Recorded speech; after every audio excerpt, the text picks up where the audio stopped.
Hi guys! For today's video, naligo nga kami dito sa dagat. Pitbahay nga lang namin yung dagat guys. Dito kasi kami nakatira sa isla.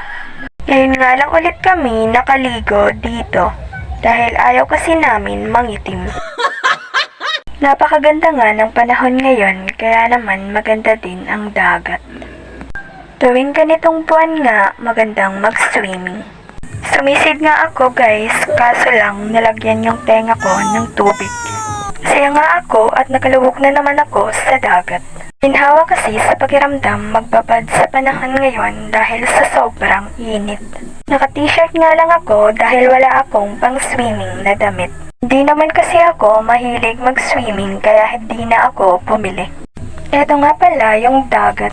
Dito nga lang kami sa mababaw nag-swimming. Bawal kasi kami maligo sa malalim kasi baka kami ay malunod.